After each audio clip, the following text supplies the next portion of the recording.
Hey there, it is January 8th, and I am at Disney World for a quick 3-night last-minute trip that was prompted by cold, miserable weather in North Carolina.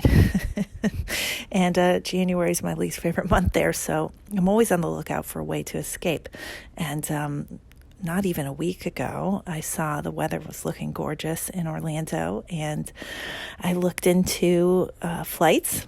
I dipped into my pool of Southwest points, and actually for a last-minute flight, they were very, very reasonable. So we are here for 3 nights. And I've mentioned my hobby of collecting Southwest points and miles on the podcast before, but I finally got my act together and made an easy link for y'all, if you're listening, to learn more about how I do this, fly to Disney World for free regularly with Southwest points. So it's at thebudgetmouse.com/Southwest. That will redirect you to a post about it that will kind of walk you through how I pull this off.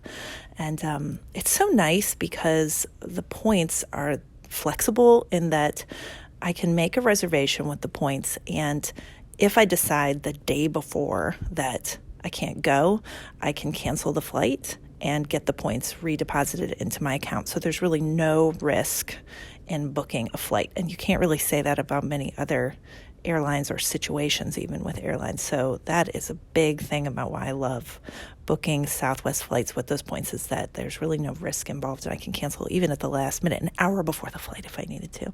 So today we are staying at the Hyatt Regency Grand Cypress. This is a new place, off-property resort for us. I prefer to stay on property, but there was literally nothing available for Saturday night on property. We're moving to a Disney resort tomorrow, so I'll tell you more about that tomorrow.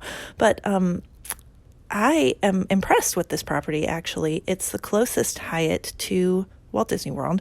You can see Disney Springs easily out of our balcony, so it's in that region of Walt Disney World.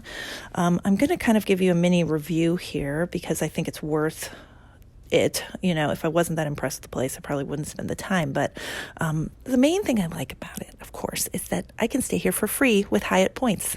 You're noticing a theme. I like to travel for free. So it's 12,000 Hyatt points a night, and Hyatt generally gives really good value of their redemptions. The current sign-on bonus for the Hyatt personal credit card right now, for example, is 60,000 points. So that would give you 5 free nights at this 4-star resort.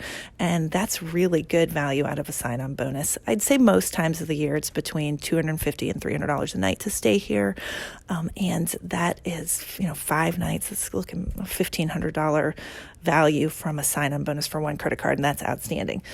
So I'm going to give you kind of the pros and cons about this place. The pro is that it's very close to Walt Disney World. I'd say your travel time between here and the parks is going to be 10, 15 minutes at the most. That is a big plus. Another big plus is the pool complex. Now, we love pools and swimming at hotels, so we're kind of aficionados of that, but this pool is outstanding. I mean, it's a complex really of 3 pools and a swim-through cave. That's a first. I've never experienced that. I forget how many waterfalls, so many waterfalls, and 2 hot tubs, a kid's splash pad area, a nice big water slide that I went down. Of course, I always go down the water slides. I took a video because I'm that mom. And it's really impressive. Another plus is that with the resort fee, now with points, you don't have to pay the resort fee, and it's $45 a night. So that's a huge savings when you're booking with points as well. So the resort fee is included with points. That includes all the activities. So like bike rentals, mini golf, canoe, sailboat, paddle boats. I have never seen a resort that included all of that in a resort fee like this. So, I mean, it does have an all-inclusive kind of feel to it, in that you don't pay for each individual thing that you do. And there's a lot of resort activities. There's tennis courts. There's a climbing wall. I don't think it was open yesterday. Things vary because of COVID if they're open or not. But there's a basketball court, volleyball, 1 mile and 3 mile walking and jogging trail. And it is surrounded by a golf course, the Grand Cypress Resort golf course here. And my dad, who's a golfer, said, I don't know if this is true. I have to give a caveat or anything he says. He says, well, I know for sure it's a Jack Nicklaus designed golf course, but he says it's a copycat of St. Andrews golf course. So I don't know, take that for what it's worth. It might be, but it's a well-respected golf course regardless. So the rooms are quite small. We're in a room with 2 double beds, and they are crammed in here. They're not big rooms, but they're nice rooms. I mean, it's a Hyatt Regency, so there's going to be high-end rooms with nice bathrooms and what have you, but they're not spacious, I wouldn't say. Those are kind of the pros of the resort. Now, the cons are, oh my God, the food is so expensive and not good. So just for an example, at the pool bar yesterday, I got a veggie burger that came with chips. I got my daughter a hot dog, kid's hot dog, and I had a drink, a rum runner. It was $47. That was including the tip that they automatically add to it. And I was like, wow. I mean, if you think food at Disney World's expensive, the food at the Hyatt's going to top it. We ate dinner, just a light dinner, because we had kind of a late lunch. We ate a light dinner in the restaurant last night, the main kind of restaurant, the Lake House it's called. And I had a bowl of soup and a calamari appetizer, and she had a sushi roll. And I had a glass of wine for happy hour, and it was, again, $50. So you're not getting away with not spending a lot of money on food here. That is irritating to me. Another thing is that, it has this kind of antiseptic hotel feel to it. It's a business hotel. There's a conference center attached to it, and they're having like a dance competition there. So it's like overrun with dancers and what have you. You're going to have that vibe here, which is so different than a Disney resort. I mean, we're going to a Disney resort tomorrow where it's going to be so chill and not antiseptic and so Disney, and you're just not going to get that here. However, if you can stay here 5 nights for free while you go to the parks and come and go pretty easily with Uber or Lyft, or if you rent a car, then, if you're not spending a lot of time at the hotel, it really doesn't matter anyway. So I would recommend this for like a first trip or a trip where you're going to be spending most of your time at the parks.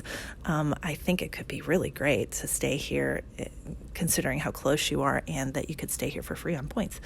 Parking is $27 a night for self-parking, and I think valet is $40. Yeah. So if you're going to bring a car, you have to factor that in. And I think that's what I wanted to say about it. So definitely a solid consideration if you're looking for somewhere to stay on points and miles. Also, I will say that I have a link too for the Hyatt card. So it's thebudgetmouse.com/Hyatt. That's HYATT. And that will take you to the current offer for the card, which is very good right now. Also, you can transfer points from Chase Ultimate Rewards to Hyatt, and that is actually what I did. So I refill my Hyatt account when needed from my Chase Ultimate Rewards account, and I have sent in my email list offers for that card. There are several cards that earn Chase Ultimate Rewards, but the one I like the most is Chase Sapphire. So if you're on my email list, then you got notification of that recently. And if you want to be on my email list, just go to thebudgetmouse.com and something will pop up quickly where you can get on the list. So I will let you know how it goes when we move to our secret, I haven't told Disney Resort tomorrow. And then we are going to the parks the next day. We're planning kind of an epic day. So I will let you know how that goes as well.